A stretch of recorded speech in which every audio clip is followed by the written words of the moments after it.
Good afternoon, everyone. I'm extending a very hearty welcome to all of you all because this is a topic that I have been waiting to discuss. Right? It's a burning topic today. Lots of question around it, lots of assumptions, lots of like, what is someone else doing? Am I doing the right thing? Sort of a thing happening. So I think today's topic is very interesting. We are talking about boundaries in parenting. And also, coincidentally, this series is called Beyond Boundaries. So, what we do at Talk of Town is engage in entrepreneurial discussions. Now, why is this important? Because a lot of entrepreneurs are parents themselves and they are constantly juggling between their careers, how to bring up their children, and also I think there is a mix of how they were brought up versus how they need to bring up their children. So in this series we are going to discuss about boundaries for children as parents. On the panel, we have extremely diverse yet focused on this area of work. We have Divyashree, who works on children education and their behavior. I will go around and do an introduction, a brief one, but then I will come to each one of you where you can talk more about what area of work you do. Then we have Mr. Pradeep, who has a parenting app called Mumfy. Again, waiting to hear more from you. And then we have Spoorthy, who runs play therapy organization that also helps children. So now just over to you guys. Divya, if you can start with introducing your line of work. Yeah, sure. Thank you, Raksha. I am Divya, founder of Life Crafting with Divya. So I am mathematics teacher by profession, but I started this parenting and teen coach when I realized it is they require to empower children beyond academics. So that is where all this came up with. So I basically help the parents to deal with navigate their parenting challenges and create that structured environment for children so they feel free to express themselves by taking care of their emotional well-being as well as the core life skills. So for teen, we have particular programs which focuses on self-development, self-awareness, and build some sense of purpose in kids where we convert their interest into passions and so Thank into purpose. you, Mr. Pradeep. Hi, my name is Pradeep. So I run a parenting app called Mumfy. So the whole idea behind this app is today community is where everything is going to. There is an interesting saying in Japan which says you need a village to raise a child. So today most of us are in silos in most of the metro cities. And one fine day when people have a small kid at their home, the bundle of joy, everything gets over in 3 4 days, and they really don't know what to do with the kid. So this app actually handholds every mother at every stage of their parenting, and it helps them to understand what is going to come or what is there in the kid next. So it is a collective knowledge what we are trying to do, where a lot of mothers are a part of it, who have been there, done that, explain or express their views to the new mothers who are coming in, and it is driven by a lot of information which supports them at the right time through an app. So people can download. This is available in Android as well as iOS. So any mother can Wonderful. download it for free as of now, and then they can use the app. Wow. And as we speak, we have nearly about a lakh of mothers on the platform, Superb. and that's Superb. across Over to you, India. Spurti. So it's going well. Thanks, Raksha. Hi, everyone. I'm Spoorthy. I'm an educational psychologist and a play therapist. I have a center which is called Swahita, Child and Adolescent Wellbeing Center. We primarily focus on three things. The first one is we work with children through play therapy and counseling and psychotherapy sessions where we are trying to help them through their emotional or behavioral challenges. And the second thing is we have a parent support system where we work with each parent with whose child we are working with.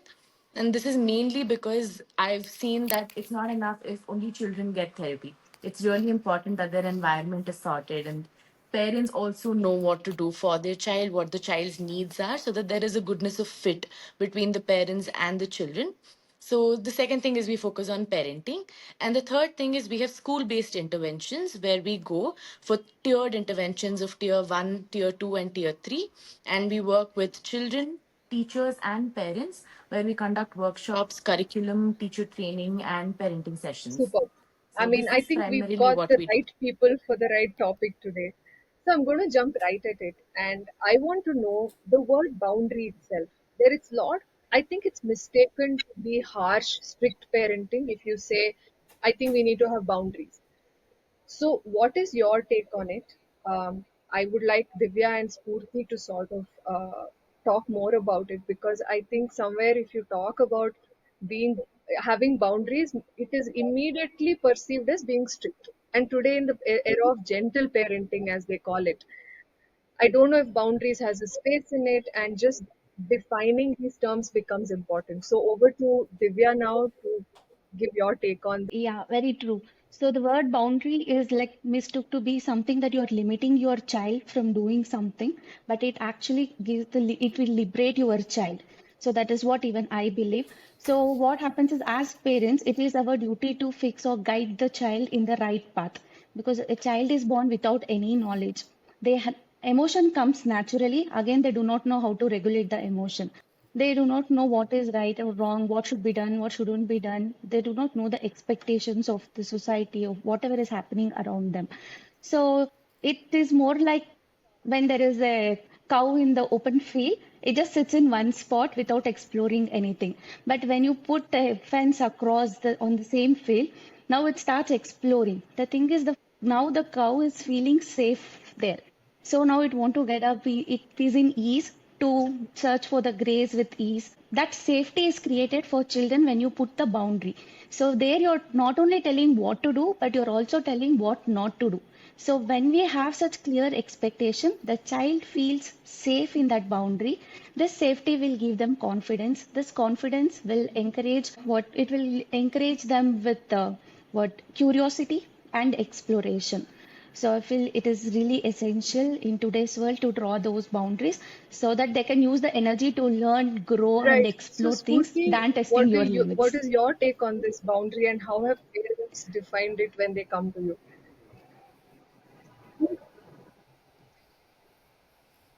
So I think I agree with Divya. Boundary has a very cultural context, especially for us Indians, right?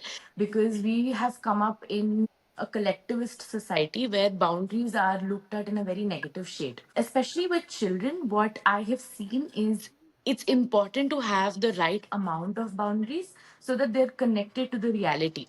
Now, we all know that while children are growing up, they have a lot of cognition, they have a lot of imagination, and their thinking is all across the world.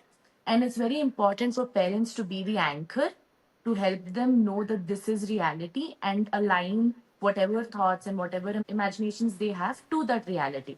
So when Divya said that, it's like a cow grazing, it's very similar to the concept of having a secure base. Parents are supposed to be the secure base for children, where they're there at the background, they're there to support the child when the child needs that support, but at the same time, they're not limiting them with the fence, but they're also trying to help children expand that threshold, expand the worldview, go into those aspects where parents need not be there all the time, but children do know that when there is a need, they always have their parent. So the boundary is all about establishing that balance to let the child know that this is your life and you have to figure out how to lead it. And I'm going to be there for you. I'm going to be there to support you. So I think boundary could be connected to being a support system for a child rather than a strict rule that the child has to follow Got it. or guidelines that the So, child must Pradeep, abide to. from your perspective, like when people interact on your app with regard to Yeah. parenting, how does it work? And statistically, what have you seen, and how have parents approached this from a statistical point of view? See, actually, like both of them said, boundary is most of the people or the parents see in the whole discussion as strictness, right? They don't understand what is actually the concept of Yeah, boundaries. Boundaries always we see it as restrictions, we see it as rules, what has been put in. But actually, if you see, right, just imagine playing any game without rules. Then there is no game. Just imagine you don't have a football ground, you don't have a goal, you just have a field and just say play football. In 2 minutes, you'll get bored because you don't know. You'll be keep kicking the ball for 2 minutes and then you don't know what have a aim or anything. So actually, if you see, boundary is something which makes life interesting as yeah, well as anything we do interesting. Just imagine a world without rules. It would be nice to think, got it. but the word freedom itself does not exist if boundaries don't exist, right? Because inside a boundary is when you have a freedom. Right. When you don't have a boundary, you don't have freedom. So If you actually see, right, but this kind of a question comes actually between various stages of parenting. Okay, now if you actually see mothers who have smaller toddlers, that's where the Yeah, boundary issue starts. Like they don't want, and interestingly, yeah, kids yeah, also push the boundaries at that stage to see how much I can break. Right? So setting it very, very at that point is very, very important on what is the kind of boundary and other things. But see, there is no direct statistics on that is available where I can give you numbers on how many mothers are looking at it. But 90% of the mothers who will be coming into this toddler stage, right? Because till toddler stage, the kid is just moving around and it is just inside a closed enclosure in a crib or inside a room. But at the toddler stage, when they start exploring, that's when they start challenging the boundaries. So if you actually see, we can yeah. split that into three kind of a thing. One is a physical boundary, what you can do physically, right? And second is an emotional boundary, where you have to stop what, like say, I am feeling sad doesn't mean that I can make you sad or Hmm. talk anything to anybody, right? And third is the rules and Hmm. regulations of the world, of the society, which you should not be bothering, and right. So these two comes at a later stage of life when you become teen or anything. But this physical and emotional boundary is where there are a lot of people who ask for help. There are a lot of questions which keeps coming in on what should I do? Yeah. My child is not listening to me. They are throwing tantrums, Okay, so that right? means So there is a certain these are sense the of things which keeps coming realization in. also. I think today's parents, like I'm myself a parent, and I am constantly treading between freedom and boundary. And somewhere, I think in our minds, it works as opposites, though it is not. By theory, you're all saying that freedom, in Yes, fact, comes from boundary. Like Divya brought up the cow analogy, where that sort of fencing will give the cow the ability to run around. But now, what I am like, I have so many questions. I'm trying to organize this right. The way we grew up, like I can comfortably bracket all of us in a certain period of growing up. But in today's world, I just feel they have so much to explore. Will this boundary not confine them to a certain idea of our boundary and not help them explore? Like, in terms of curiosity, if my boundary is this, but I think he fits into another segment, I don't know, I just feel like, isn't it confinement in a certain way where they're trying to explore different things? How does one tread with that? I actually have something specific to address in regard to this. So, when Mr. Pradeep said that children test the boundaries, they push the boundaries, right? We have seen this in therapy as well, even when we talk to parents, that when children push boundaries, they're actually testing for trust. You can see that, especially with the toddlers. I mean, I don't think it has any age bracket. With any age group, when children push boundaries, they're actually testing for trust. They're actually seeing whether their parent is trusting them enough, whether they can trust their parent enough to hold them safe when there is a need. And they're also seeing how much is okay. Because like we know, there are certain things that need to be safe with regard to how they need to keep their physical self safe. No harm should come to them. There are certain things that are non negotiables. When it comes to boundaries, these cannot be shifted, but there are certain things which can be negotiated, as to whom they become friends with, how do they understand how friendship works, when they fight with others, how do they resolve that conflict, what is the emotions that they go through. So I think when you say that parents might be confused as to when to draw the boundary, I think it's also about understanding what the child's needs Okay. are, more than what our perception of the boundary is. So, if the child has a need for trust, it is important to have a channel between the parent and the child to establish that trust. At the same time, it's important for the parent to know why the child is pushing the boundary, why the child is trying to ask for certain help, why the child is trying to do certain things which might not seem like it's confined to reality, it's confined to limitations. So it's understanding why a child is doing something rather than what the child is doing or how the child is doing. The minute a parent knows the cause for a certain behavior, they instinctively know how to respond to it. So you can immediately bracket your thoughts whether it is a negotiable boundary or a non negotiable. And educate the child on? What I feel is when you start setting age appropriate boundaries from toddlers age itself, so they're like just have emotions, like I said before, it is dysregulated. They just do not know how to handle it. So now they are in exploring stage. Now, if you just let them go, they are not, they do not have, they have not built that resilience yet. So first we have to make that space. We have to build that foundation for them where they build that emotional resilience and there is a healthy development in them where they can just go out and explore for themselves independently. So what you said will come into picture when I feel when they're in teenagers, where we have to draw a boundary. It is more of discussion and negotiation, where you do not decide as an authoritarian parent. So it is about discussion and negotiation.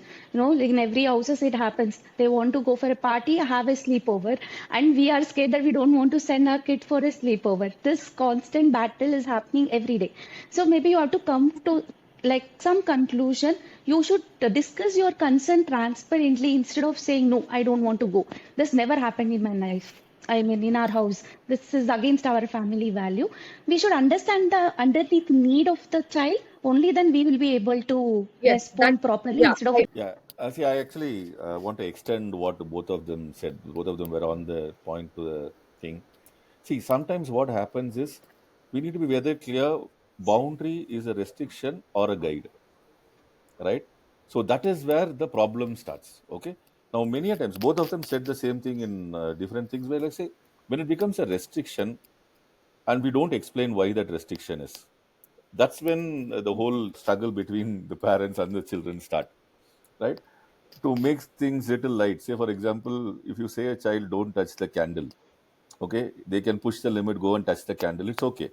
But if you tell them don't jump from the 20th floor, they can't jump, they have to push somebody and learn, right? So that's the difference what we have to make them understand on whereas whether see most of the things actually, if you see, right, will for the time being, let's leave the social, cultural and family guidelines aside. Rest of the guidelines are for the safety of the kid, and it is a way you behave in a community, right? When you are with too many people, the kid has to behave in a way. If it has to want to go to the toilet, it has to behave in a way. These all yeah, you can yeah, put it as a boundary also, or you can put it as a guideline also. Every time you build a story around it, you build and you make them ask questions and make them understand why you are doing it.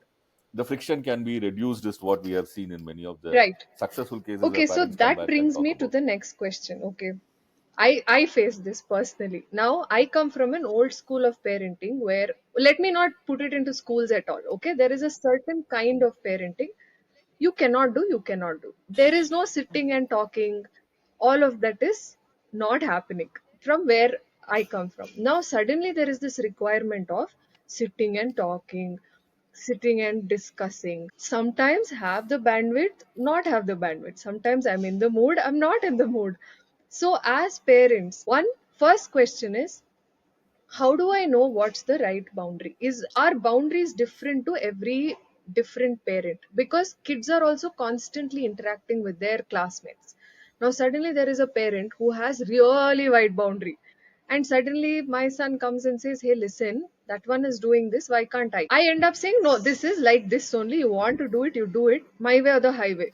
It also triggers our this. sort of thing. So how do you set these boundaries, and when do I know my boundary is correct? Like, I just have too many questions because I don't know if I'm setting the right boundaries or is it too hard on him. So how does that work? Raksha, I have one counter question to you. When as a parent, like think about this and answer to me as a parent. Is there some kind of a thought process that constantly goes behind, oh my God, what should I Al- do? Is this the right thing to do? Should I do this? Should I do that? Always. Is there like a dialogue that happens in your mind? And I think that is the case with all the parents, right? See, when there is a parent and a child, when it's the two of them, there's no right or wrong way to do things. This is what I believe. It's always you and your child. It's me and my child. So, and Yeah, there is this need for parents to get things right. We need to be the best parents, we need to be perfect parents, and it's practically humanly not possible to be perfect parents. Something like perfect parents does not exist. So I feel it's all about a parent trying to understand what their own limitations are, their own boundaries are, and it is for the child to understand what the parents' limitations are. Now we have this assumption that it's always the parents' responsibility to get things right for the child, set boundaries, have limitations. To an extent, yes, parents have to take up the proactive role and do that. But again, we shouldn't discredit the child's ability to judge, the child's ability to take decisions for themselves. The child is completely capable of understanding when the parent is burnt out, when the parent is really tired. And as parents, we need to take a step back and give that credit to the child to let them know that I know you understand when I'm not okay. So for me, boundaries is not about getting it right or getting it in a certain way. It's not about gentle parenting. It's not about just the discussions. It's all about the parent and child having a bond, a connection Hmm. where the two of them are trying to manage each other's boundaries. So I think the whole aspect of parental anxiety comes when they Hmm. take upon themselves the responsibility to get things right for their child. But sometimes it's not needed. The children are capable enough to sort things out on their own. It's the parents' need to not Hmm. let them do it. It's the parents' need to build that trust. Actually, see, what Raksha asked is the Okay, most okay. common question which comes in most of the forums.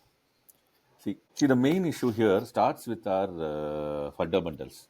If you actually see, right, our this generation, whom all of us belong to, we studied in Hmm. education Yeah, system yeah. where it was ordered. We were told to do.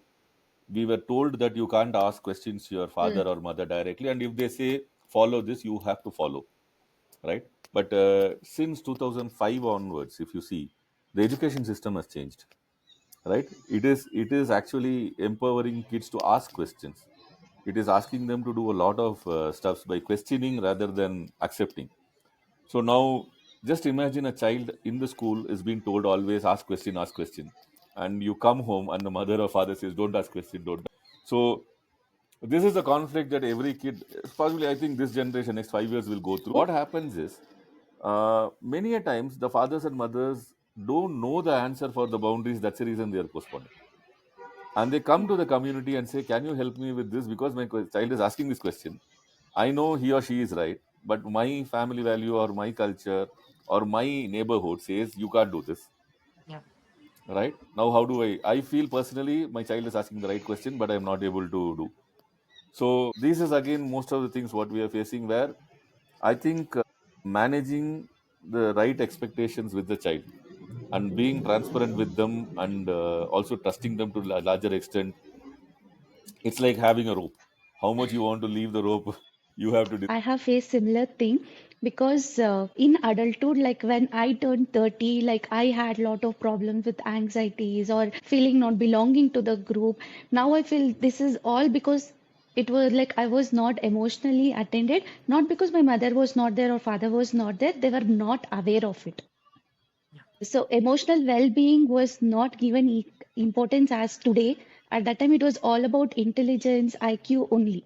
So more learning, more grasping, competition. It was all about that. But now, if we see our age group people, like they are actually suffering in their wherever they are working. It's not that everyone are seeing colors in their life. They know the work. They do not know how to express it. They do not know to manage time. They do not have the leadership qualities, understand others, empathize others, and they just don't talk for themselves. They lack self-awareness now. So all these things are happening because those things were not taught to us then. So, and our parents were not aware of it also.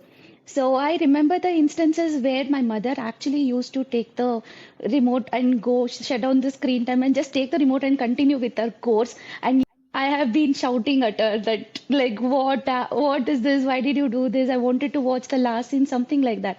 So, nobody stayed with my emotion, and I just built the emotion the way I knew I can put it out, vent it out in my own way. So it's very important for a parent to be firm while being like showing empathy as well. So you have to stay with the child to understand their emotional status.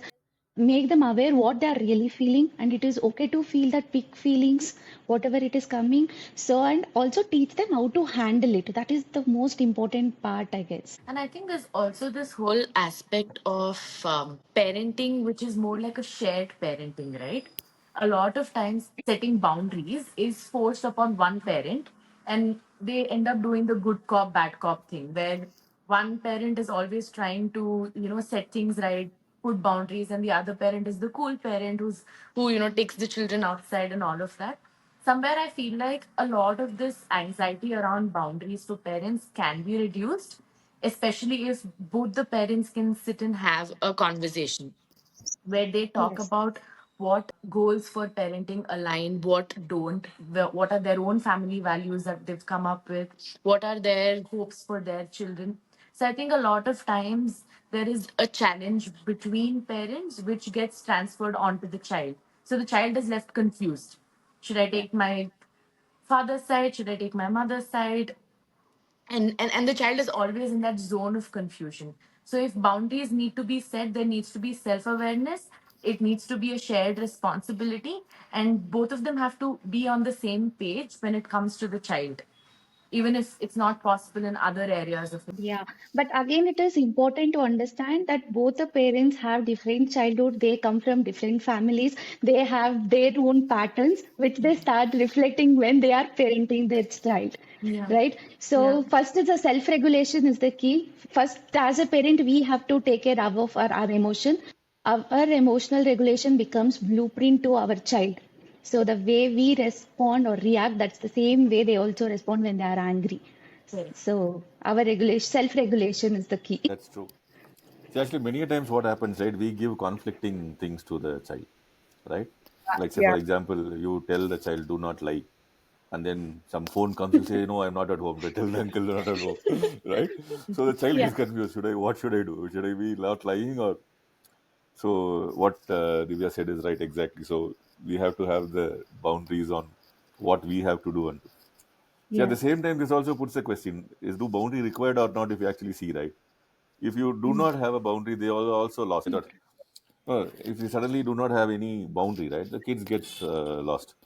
So suddenly you see a teenager who has like any freedom to do anything, right? They will come back and ask you, "Do you even care about me? Do you think I am alive in your family?" All these kind of things else happen. We see those kind of questions also coming. You say, "I've given all my freedom to my kid. Why is he worried?" Because he is worried that you are not loving him or trusting him. That's why you are not caring about him. Is the other side of the whole story. So I think Yeah, that's what I wanted to ask Pradeep. Like now we are all so busy, okay? Now we are also in that guilt of not spending enough time. There is yes. a guilt as parents only that, oh my God, when he or she is at home, I don't have enough time. Maybe I don't know my child enough, or there is not so much thought. But somewhere I think parents have started to overcompensate by extending or having no boundaries. Yes. No wonder they're spending more money. Like you, Ah, they get yeah, whatever they want. See, at yes, the age of 10, 12, you see iPhones. It's not you yes, need an iPhone at that age, but it is about the guilt, like same parenting guilt, what you're talking about. I am not able to give you time, so I'll give you money and what I perceive as freedom that you can do anything.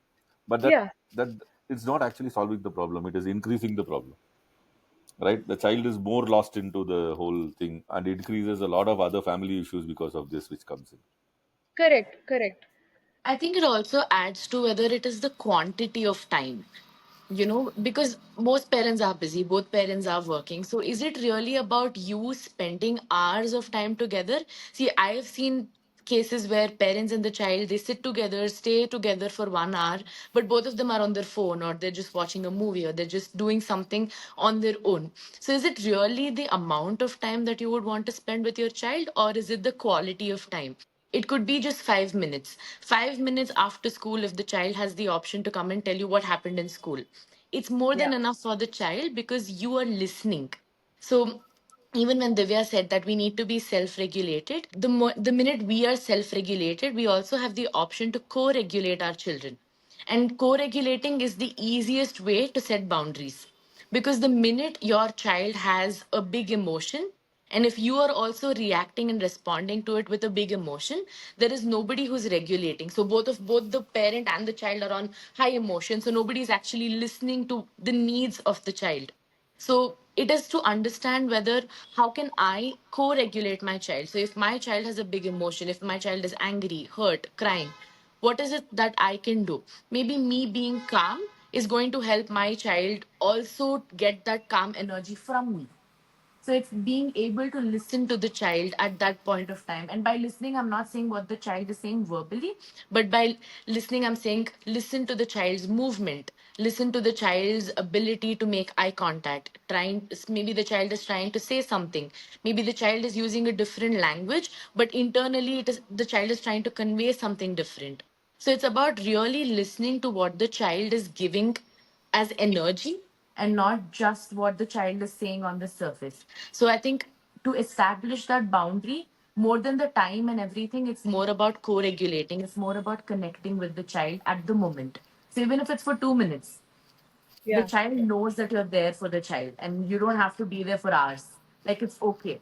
The child will understand. And just extending what Spurti said is like, say, for example, many a times what happens is if you ask the child, why don't you talk to your dad or mom? It always says that dad is tired, mom is busy, right? And if you actually see most of the time, most of the parents, what they do is they sit and see YouTube or Insta on the phone. It's like, actually, if you sit and understand, right, you'll feel that what are you doing? You are looking at somebody else's life. Your Yeah. life is sitting with you and asking to talk to them, right? So spend time that, like what she said, quality time is more important than the quantity of the time is also. So even if you spend 5-10 minutes with them fully engaged and they feel that there is somebody who can I can talk to, trust to, tell my things, then I think these boundaries discussion will become very easy because they'll also start asking you the question behind the boundaries, why you are doing that, how can I do this, right? Raksha, I like to add because you spoke about working parents. See, the guilt is very, very obvious. You're not available for your child. That is the guilt. But what happens is, like Spoorthy said, they may be just available, but they're not actively present there. Because I see this every day while bringing my son from the school. The two parents, they come by walk to pick the child. One of the parents, they just go see they touch the leaf, they play with it as rain, they do all this, they bath, they touch the leaves, see the water sprinkling on them. They enjoy as they walk through the road. There is one more parent who every day she will be on the phone. See, both of them are, one is actively present and one is just available there to see if when child requires any need.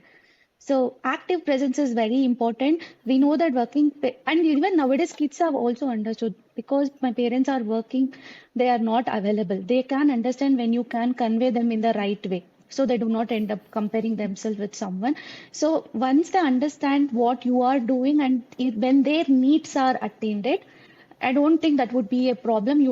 Again, parents need not be guilty about it. So, but active presence is very important where either of the parents take turns and make sure that someone is there that day to talk about it. Like 20 to 30 minutes active presence, no command, no fixing, nothing. Just to be in their world. So they feel you like a buddy for sure. So they'll share everything with you. Got it. There's one So thing that I I want to think, add to what Divya said. I think the easiest way to do that is by playing with children. You don't have to do anything. Don't talk. Don't give anything. Just play with them for 5 to 10 minutes. One game of and the easiest way to do that is bringing traditional games. So you're actually bringing your own culture. You're also bringing values because all of those games have a lot of values in them. So you're actually teaching something, and at the same time you're having fun. right, right. So playing is something that is the easiest way to connect with children. Absolutely, because we went to this thing called Board for Board, and I Mm. took my son and my nephew. Honestly, we had so much fun. We became children, let loose. We are laughing and we are competitive. We are snatching from them, and we ended up realizing that that 1 hour of game time actually unleashed the children within us also, and they ended up seeing a different side to us as children. They wouldn't have seen us like that. We are constantly saying, don't do this, don't do that, study, wash your legs, wash your face, go take bath, away from all of competitive. We are fighting for points with them. They saw a different side. I think games is an excellent suggestion.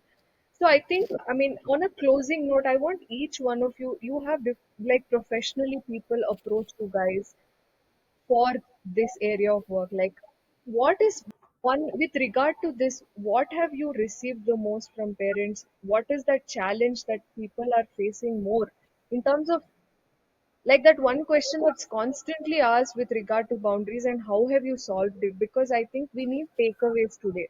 I think any amount of advice or tips we need as parents is not sufficient in today's world, because this is right, even that is right, or this is wrong and even that is wrong.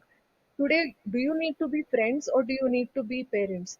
Do you need to, like, there's just so much duality in every decision we take for the kids. So, for you in your careers, what is that one common question and how have you resolved it? I feel everyone cannot be a parent, so it's okay. Parent has to be like a parent only instead of being too friendly with the child because no one else can control or guide the child like a parent do, Yeah, right? So it is very important to be firm with our boundaries. So we should have set the clear expectations from that boundary. Say what you really mean. You can share your concern about that boundary, the reasoning behind that boundary when it is clear, and you should stay firm to it. yeah, So and they should know when the boundary is not met means there will be some consequences. Again, they can choose what kind of consequences depending on the age of the child, the boundary you're choosing, but being firm is the key. When you are in a good mood, you let your child to watch the screen for more than 30 minutes, and when you are in bad mood, you just snap out. And this is giving mixed signals to your child, and it is only confusing. Why are we setting boundary? To empower our child in the right direction so that they learn the responsible behavior while the emotional well-being is also taken care. So these two things has to be met so that you have to be firm, and being firm with again goes with consistency, how consistent you are. So I feel consistency should be taken care by all the parents. Let us not send that mixed signals to the child and confuse them. See, what I want to add to the final point is, see, actually, the interesting thing in India today is we don't talk about parenting at home, right? Like what Divya said, none of us told us how to be a good father or a good mother, right? yes. There is no even a single chapter in any of our colleges or schools on good parenting, right? And you don't have sudden master classes, crash courses where you can do it on a Udemy for parenting, right? But one fine day, when everybody becomes a parent, you are expected to be a good parent. Have you ever Yeah, heard of bad parenting? No, only spoiled kids are there. There's no bad parents. yeah, So, yeah, right? So it is not easy. Okay, we don't know. It means many of the times we have to accept that we don't know. And asking for help is not wrong, right? yes, When you face things, because as parents, all of us want to do the right things. And the problem is, I can't do the right thing the first time. And most of yeah, us have only one kids today. And doing things right for the first time becomes very difficult. So you need yes, help, and that's where the community, the whole thing comes into the play. Now, coming specific to boundaries, right? Like say, boundaries should not be as punishments. They have to be proactive, loving tools which kids can understand and do. And it should be very clear. Like it should not be like today you do this, tomorrow you do that. It's not like that. Say there must be clear, consistent, and you also have to grow by age. There's an interesting thing in there if you see, right? Kids below 3 years, they need physically more connection. So they will come and hug you, lick you, hold you, everything. And yeah, suddenly, post three, right, they will become like more intelligent. Why is this tree going like this? What is happening here? They'll ask questions. And whoever answers that question becomes their hero at that point of time. And when yes, they become about 10 years into teen and all, they need emotional support. Why don't you recognize me? Why don't you see that I am existing? I have a feeling, I have a heart. All these things come at that point of time. See, hormones does this very easily with the children. But as parents, it is very difficult for us to, because suddenly one fine day the kid changes and we don't change. So we have to change also, and this is not easy. And especially if you have two kids at two different stages, it's going to be more difficult for you yeah, when doing that. So, and boundaries for, like, say, for example, you are allowing my sister to go till 12 o'clock and out, I can't go out. Why? Sometimes these kind of boundary issues also will come because of age gaps between children. yeah, So the main thing here is, one is fix your boundaries very clear and tell the child why it is. and it is not a punishment. Boundaries are never punishment, and boundaries also should have a follow through, which means not threats. If you don't do that, it is not that. You have to explain them why I am doing it, how I am doing it, so that helps them to ease it out. And many a times what happens, right, after some age, maybe the toddlers and the small kids may not do, but when they come to teen, they stop sharing with us. Yes. You don't know that they're doing, whether they're inside the boundary or not, you don't know. That's the only thing. Many times we Yes. feel that everything is right, but you get to know one fine day the friend says that the whole kid is different outside. So that is very important, that you talk to them on what is here, and it is not Yes. by threat, it is by why this boundary and how it is giving them freedom, how it is empowering them to do them. Yeah. And Yeah. for sure, whatever boundary we put, kids will test them, they will push them, and that's natural. And Yes. it is our thing to hold the boundary, very very important. At what stage we hold and when we Yeah. will let go is a very important decision that every parent individually has to take at their level. So my conclusion would be like, ask for help, because most of us are in a busy schedule, and Yeah. there are specialists help who can help on all these things, and it helps both sides. Right. I think asking for help is so important, and there are specialists who like know and who have studied it. So yes, I think that's especially for the Indian society. I think we are still learning to seek help in this area. Got it. Spurti, your final thoughts? So, I've told this to a lot of parents that, when you become parents, you don't have experience of being a parent for 10 children. This is your first time as a parent. So you don't have to be so hard on yourself, right? And Mm. every time I ask them to keep boundaries and I give suggestions and everything, the one final question that all of them have asked me is, I get it, I need to keep a boundary, but how do I do it? Parents really don't need a list of maybe I could do boundaries and have limitations, but I think it's all about how they go about doing it. And I feel like there are three steps to it. The first step is to connect with the child. Connect with your child, because every child is unique, every individual is unique, your relationship with your child is unique. So the first thing is connect with your child. See how you can engage with them, see what kind of language they use, what kind of emotions they show, what are they trying to tell you. It could be through the kind of movies they watch, through the kind of games they play, the stories Yeah. they tell, the friends they have. So first thing is connect with your child on a very personal level. And the second thing is understand what their need is and see if it is aligning with how you can support the child. So it's not about setting a boundary to mold the child or mold the child into a good citizen. It's more about setting the boundary to support the growth and development of your child so that they reach their own potential. It's not Yeah. setting the child to the society. It's helping the child adapt to the needs and helping the child be able to use their potential to adapt into the society. So second thing is to connect with the child. First thing is connect, second is understand, and the third thing is be authentic. You can't pretend with a child. Children know when you're not authentic. They know when you're lying. They know when you have a masked expression, masked emotion. They can read through your energy, not through what you're saying or what you're expressing. So it's Yeah. really important for parents to be authentic, to say that I made a mistake, it's okay, I'm sorry, and I want to fix it. It's always repairing whatever has gone wrong. Parents can't be perfect, children can't be perfect, and it's okay for the child to know that my parent is not a perfect parent. It's important for the child to know that when things go wrong, my parent will put in that effort to fix it. And that effort is what is important. So I think if all parents just follow these three steps, boundary becomes a very natural thing and they don't have to think or read in order to put boundaries. They by instinct know what is right for them and their child. Yeah. I think as a mom myself, as an entrepreneur who's a mom, and just as a host, I think I had lots to take away because I go through this. I navigate through all these phases where, good mood, bad mood, busy day, and that guilt and boundaries keep on becoming flexible. It's there, not there, wider, shorter, all of that happens, and I think there's a lot of clarity. I think consistency, like Divya said, and Pradeep, like asking for help, I think that's a very big takeaway because somewhere you feel, can I really ask? Am I not supposed to know this already? That takeaway and connecting with children, like Spoorthy said. These are all great takeaways, and I'm sure that a lot of viewers are going to benefit a lot because, again, like you said, there is not there is a lot of content, but people don't know where to go also today. I think it was very specific, very, very, your experience spoke volumes of what suggestions you give. So thank you so much, guys, for spending this time with us. And we are looking forward for more such very enriching conversations with all of you. Thank you so much.